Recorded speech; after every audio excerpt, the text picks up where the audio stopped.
All right, let's take our Bibles tonight. Turn to 1 Kings chapter 11, if you would, please. 1 Kings chapter number 11.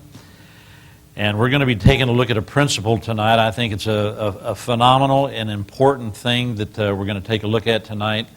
1 Kings chapter number 11.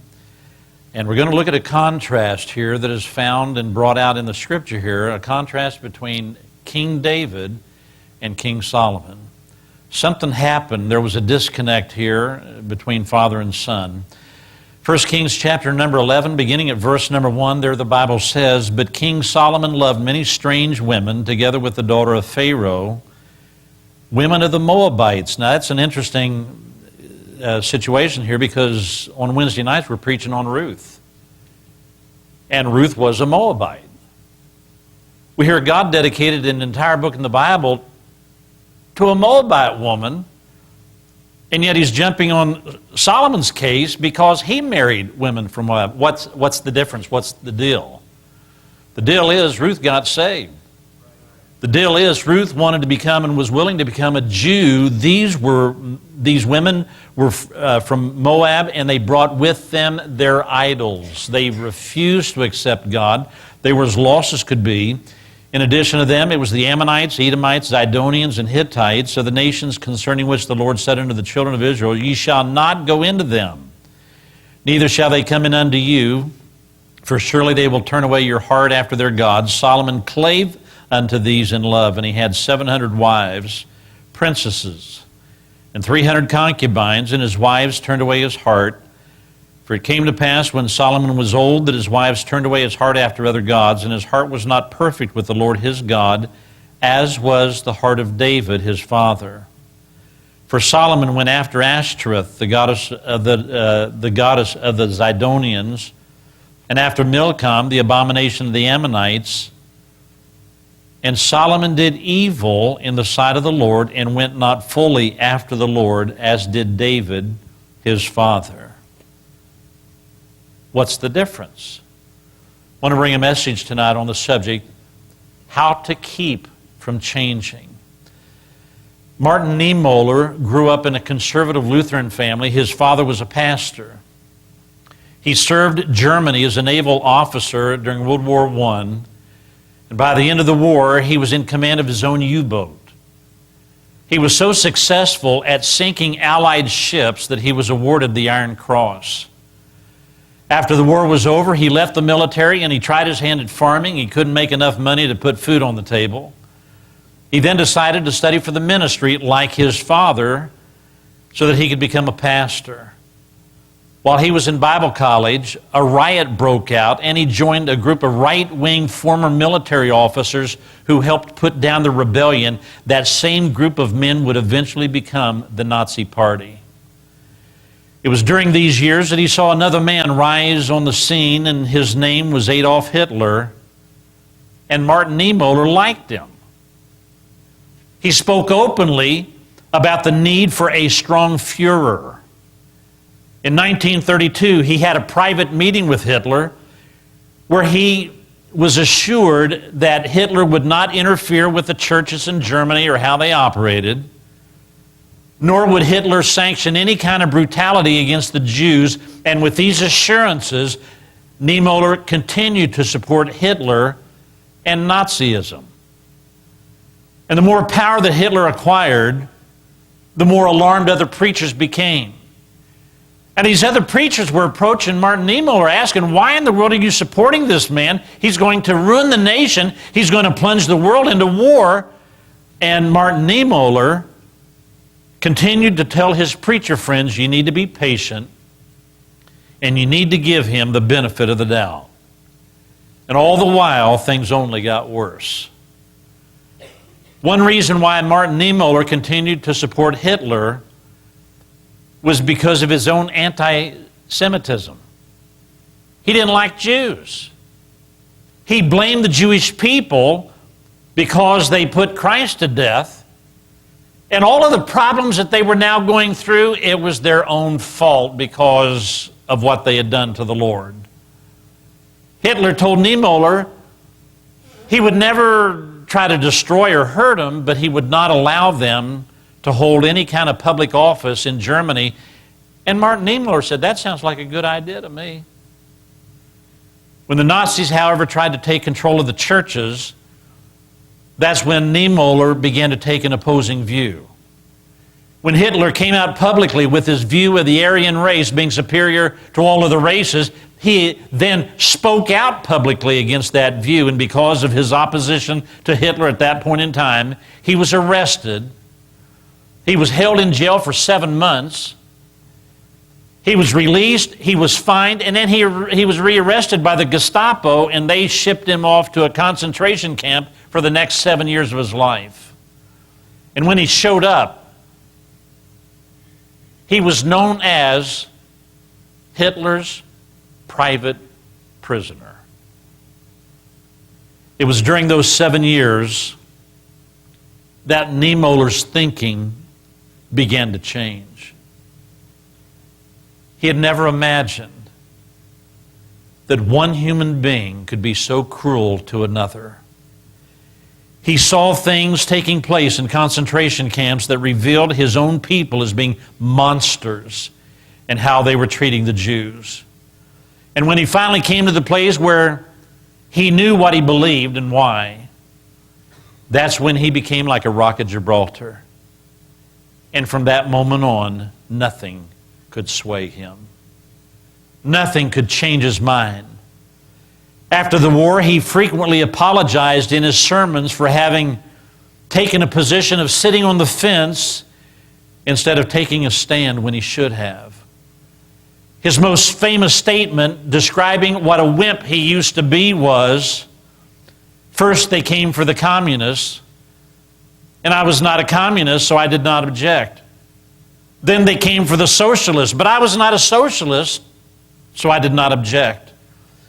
Then they came for the Jews, but I was not a Jew, so I did not object. Then they came for me, and there was no one left to object. And from that moment until his death in 1987, he was a man with very strong convictions that he refused to change no matter what. In our passage, we see two men being mentioned, a father and a son. The father had fought his battles. He'd made his share of mistakes. And he had succeeded in clinging to his faith, to his convictions, and to his God.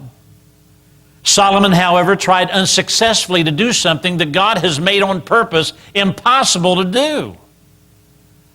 Solomon had this idea in his head of how he could spend his life, and he tried to live with 1 foot in heaven and 1 foot in the world, and he could not do it, failing miserably in the process. So how did David succeed while Solomon failed, only barely recovering himself spiritually before he died? 3 words were key to David's success. And these 3 words is really what separated David from Solomon. And the 3 words are all or nothing. For David, that was the choice. That was his decision. When it came to the things of God, it was going to be all or it was going to be nothing.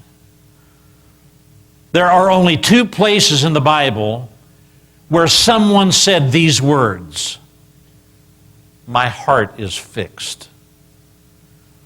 Both occasions are found in the Psalms. Both times they were spoken by the same person, King David. So what are these areas of his life that he was settled on, focused on, fixated? His heart was fixed upon. All you have to do is look at where Solomon fell and where David succeeded. And you'll find where David was consumed with all or nothing. 1 Kings chapter 2, verse number 1. The first area that David had nailed down good and tight. He was settled on how to be a man. Now the days of David drew nigh that he should die, and he charged Solomon his son, saying, I go the way of all the earth. Be thou strong, therefore, and show thyself a man. I don't know exactly what the circumstances were behind that, but I'm almost afraid and wondering if Solomon was timid in this area, and where David was now trying to prop him up, strongly encouraging him to be a man. David knew his son very well. The one thing that we kind of congratulate him on when he first came to power was the fact that Solomon had a very tender heart. And that was good to a degree. But sometimes a person can have a heart that is too tender. David grew up in a home where he doesn't seem to have received a lot of love between his brothers and his father. When it was time to choose a king, good old dad left David out with the animals. No need to bring him in. He was the runt of the litter. Almost seems like dad was ashamed of David. And so he was left out on the hillside with some sheep while his older brothers were being presented to Samuel the prophet to see which one was going to be the next king. Didn't seem to be any love lost. When David showed up one day with some food for his brothers, they were all cowering in fear because of Goliath. That's when one of his own brothers strongly rebuked him, even for raising a question. David was forced to grow up fast as a teenager. He had to fight for his life against a lion and a bear, and then came Goliath. What about Solomon? In his life, you'll see no lions. The only bear, perhaps, was a teddy bear. And he had very, very loving parents. Solomon was blessed and fortunate to grow up in what we would call and consider to be a Christian home. His childhood had been far different from David's, which was a good thing. And yet, because it was so different, David was now concerned that he might choose to run from a problem instead of standing up to fight for it. And the reason was, and I think David's fear was this: Solomon was a lot like kids that grow up in a church.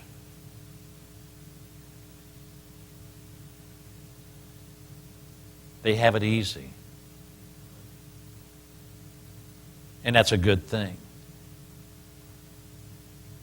They don't have to go to church having just seen their dad beat up on their mom. They don't have to worry about being approached by other young people in their own church who's trying to sell them drugs. There are some great benefits to being raised in a Christian home. But because of that, sometimes our kids grow up without an understanding that there is a mean and nasty world out there, and they better learn how to fight. I do not take the position like a lot of lost parents do that, well, I got to raise my kids around all of the filth so that they'll know what the world is like. I think that they'll probably hear enough about it from the pulpit. And they need to be taught how to fight and how to stand up and resist peer pressure at home. Mom and dad, instead of spoiling them with everything, need to tell them no once in a while so that they know what the word sounds like. And they need to learn how to stand up on their own 2 feet. Solomon had it good. But now that David's about ready to pass off the scene, he's concerned because, Solomon's heart is nice and tender, but maybe it's too tender. Does he have the backbone to fight when need be. And now that he's ready to pass the baton to his son, he's issuing to Solomon a warning that you better know what is worth fighting for, and you better be willing to be prepared to fight to the death. 1 Kings chapter 2, verse number 3. Second thing, that David, he had this thing down. It was wired nice and tight. David was settled on God's word. In verse 3, and keep the charge of the Lord thy God, to walk in his ways, to keep his statutes and his commandments and his judgments and his testimonies, as it is written in the law of Moses, that thou mayest prosper in all that thou doest, and whithersoever thou turnest thyself. If you'll circle the word charge in that verse, it's a military term that means a sentry, a guard. It means to stand guard over the things of God, which David then mentioned as being his way. Not your way, son, his way.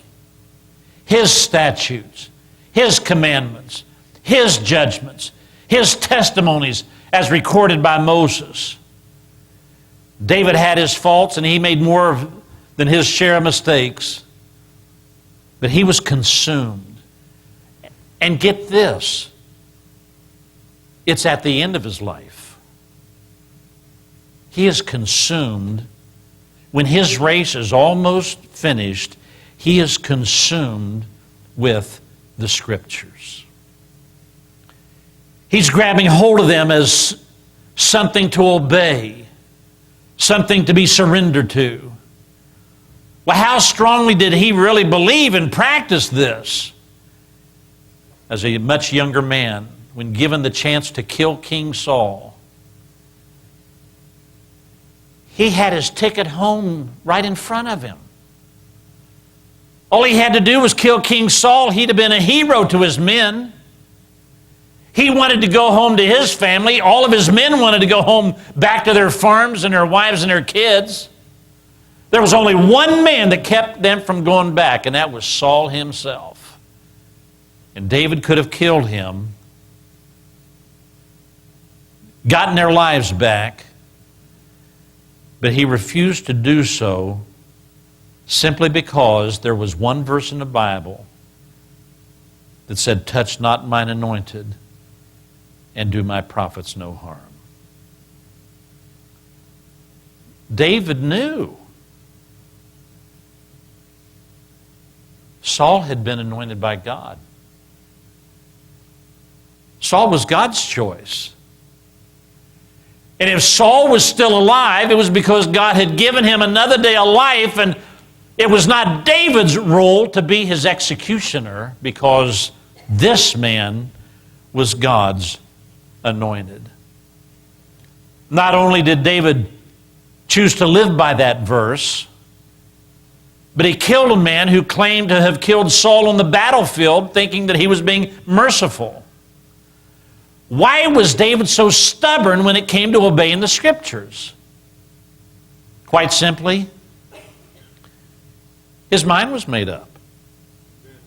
His heart was fixed. And he is here telling his son Solomon that he had better bring himself to that same place very quickly. So how did Solomon do? He had a great dad. A lot of Bible principles were being passed along from father to son. How did Solomon do? Listen to this passage in Deuteronomy 17, verse 14. This is a warning, a prohibition written by Moses to future generations.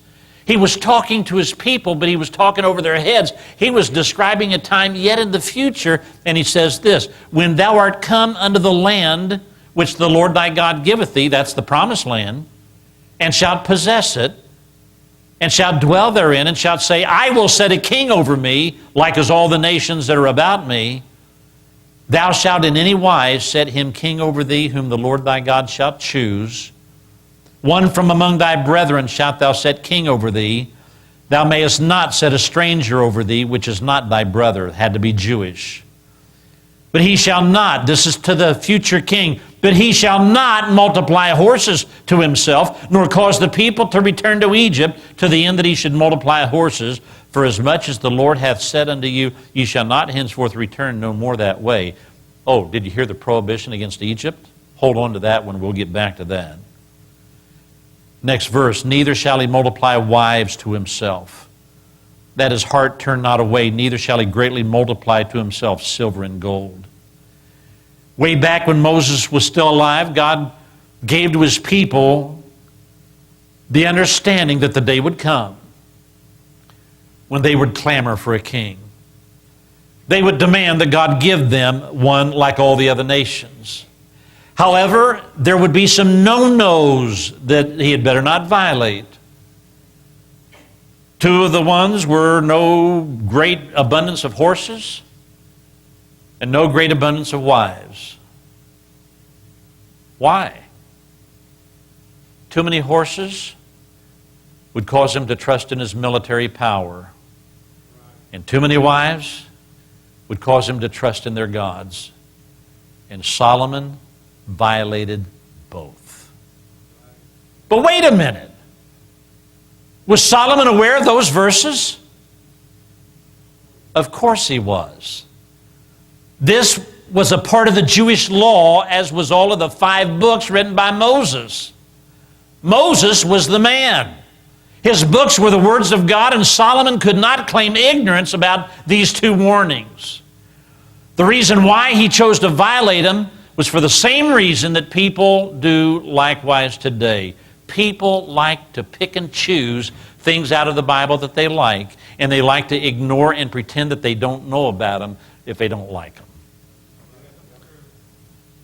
Cherry picking is not allowed. When it comes to the Bible, it's all or nothing. You cannot, well, I don't like that, so I'll come up with a way of justifying how to excuse it. It's all or nothing. 1 Kings chapter 2, verse number 5. Third thing tonight, about to David's credit, David was settled on what he hated.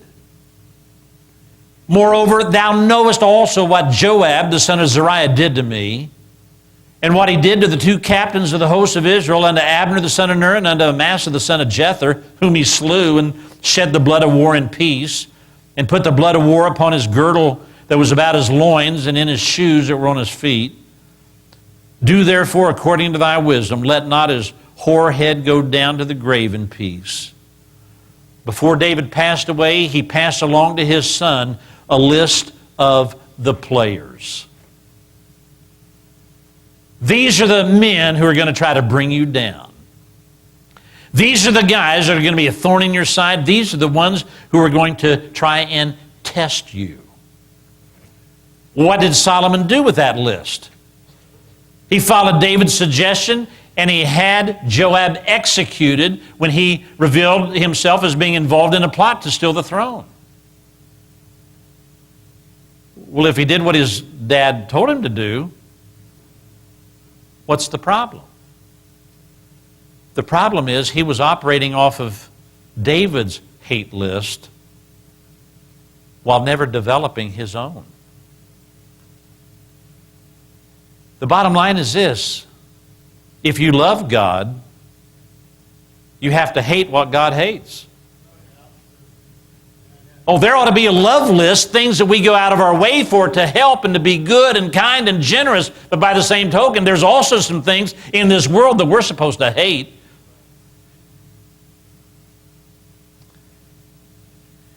Years later, Solomon would have 1,000 wives. They began making requests and then demands for him to erect altars dedicated to their gods, and he did so. And why was that? Because Solomon had a problem. And the problem was he was living under the false pretense that down here we can all just get along.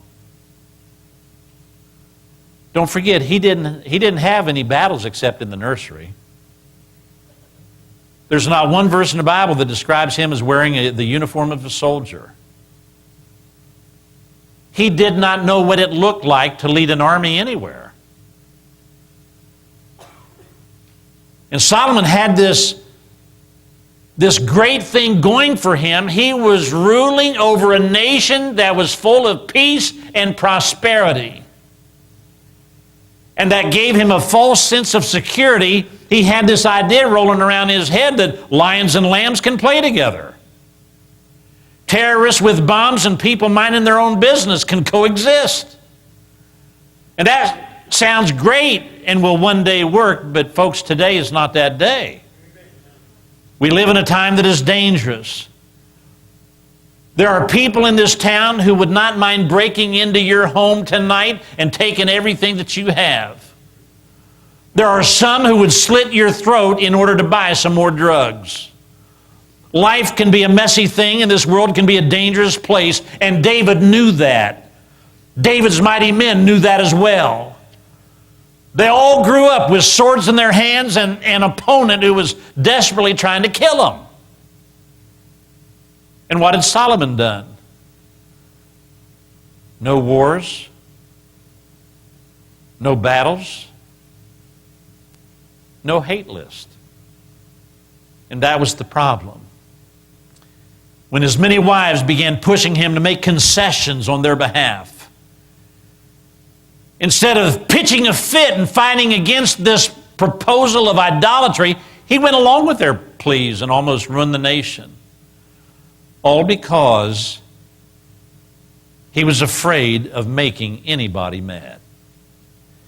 If you'll look tonight at our greatest leaders, they were men of vision and daring. And they all possessed a willingness to upset the apple cart if need be. Abraham Lincoln is loved today, but he was probably the most hated man on earth during his lifetime.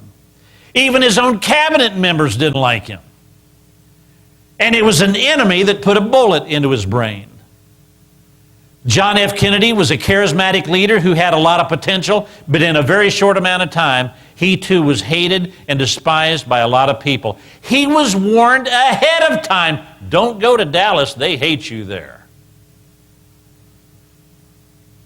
He too was assassinated. In my opinion, it was not by Oswald, but by the same intelligence community who's trying to destroy Trump. Everybody loves to quote Ronald Reagan. But he too had a lot of enemies simply because he was hated, because he was trying also to make this country a whole lot better. He too was shot in an attempt to assassinate him. It is for this reason that we're all supposed to hate what God hates. Proverbs 6 verse 16, these 6 things that the Lord hate, yea, 7, are an abomination unto him. A proud look, a lying tongue, and hands that shed innocent blood, and heart that deviseth wicked imaginations, feet that be swift in running to mischief, a false witness that speaketh lies, and he that soweth discord among brethren. Pride is first on the list. Trying to split a church is last on the list, and God hates both of them and everything in between. Chapter 2, 1 Kings again, chapter 2, verse 7. David was settled on how to treat his friends.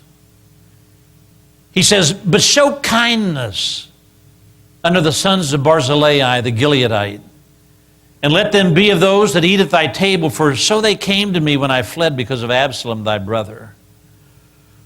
Just as David had made a list of enemies who needed to be dealt with, he also made a list of people that he passed along to his son, telling him, you need to be good to these people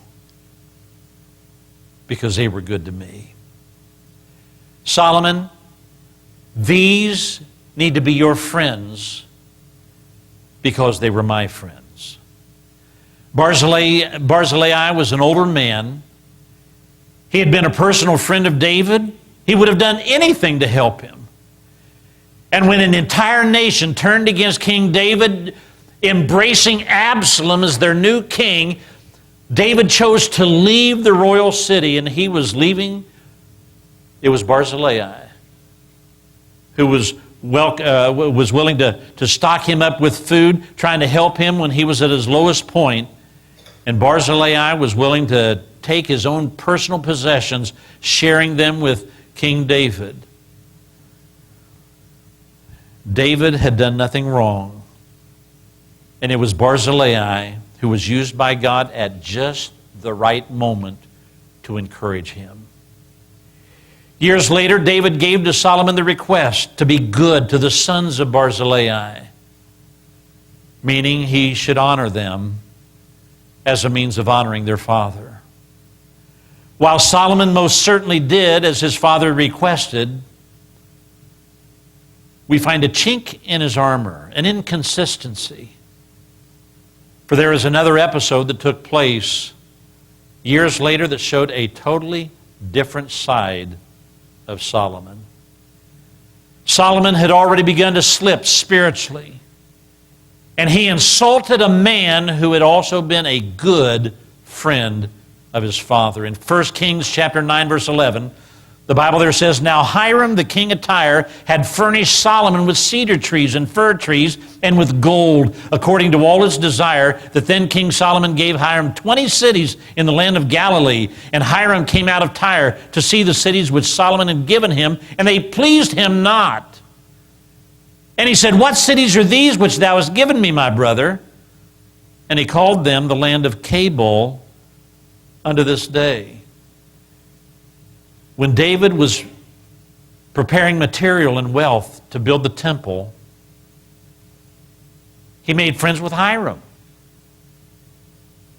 And Hiram's heart was knit with David's heart, and when David was still alive, wanting to build the temple, trying to amass all this material so that Solomon could one day build it, Hiram said, "David, I'll help you. In fact, let me donate the wood." And he sent all kinds of the best wood and material in the land.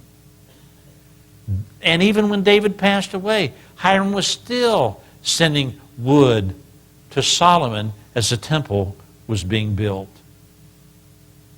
Solomon came to the place where he kind of felt like he owed Hiram. And so he decided to give him a gift.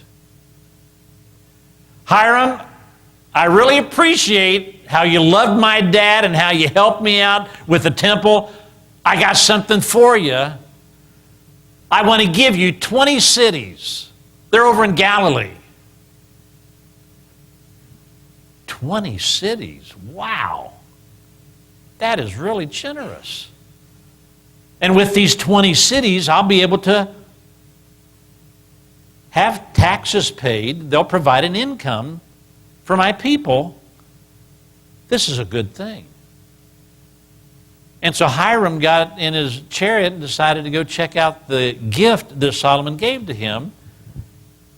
And he went from city to city to city, and he was greatly disappointed.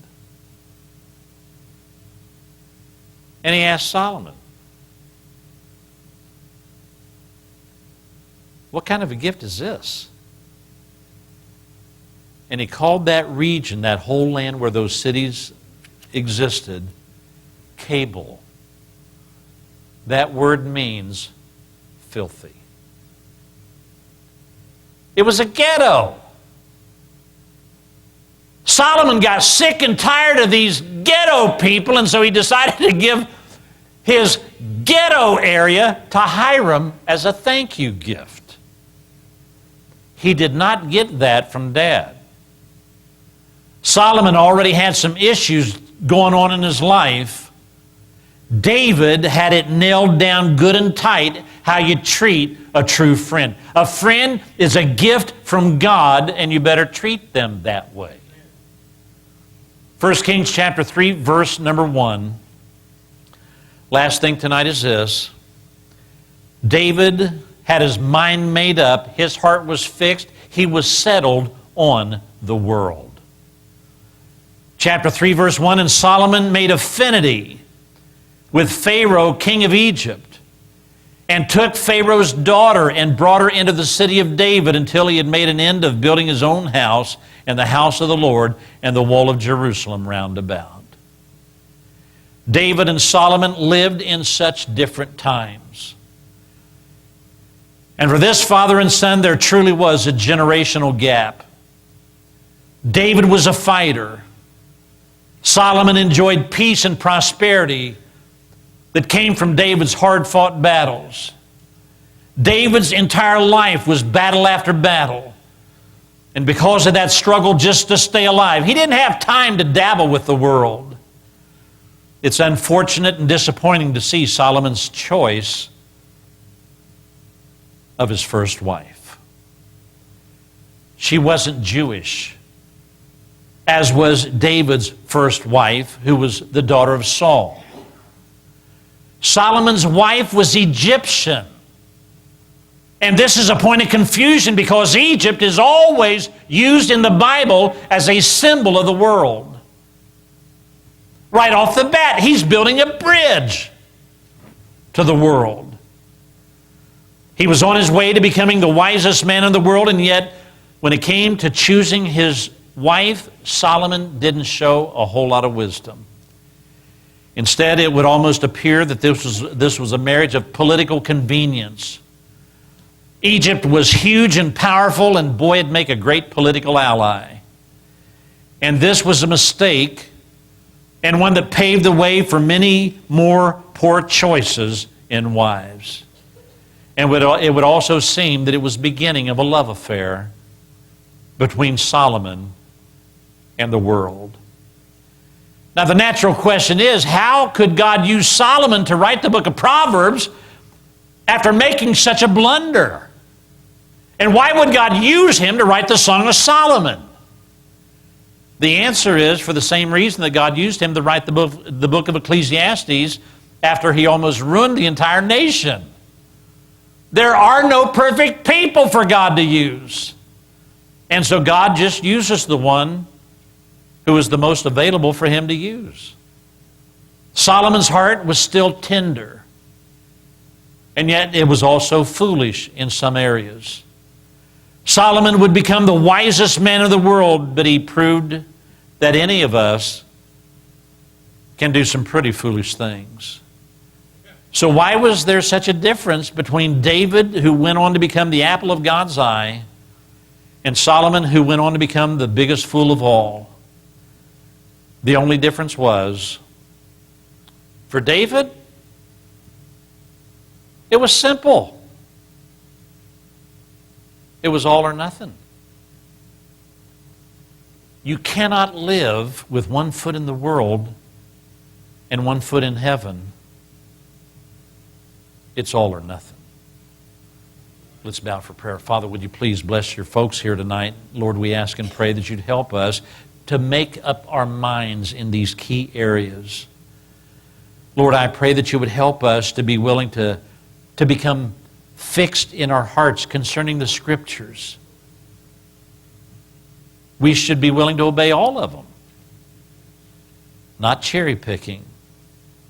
Not the things that are easy and enjoyable. All or nothing.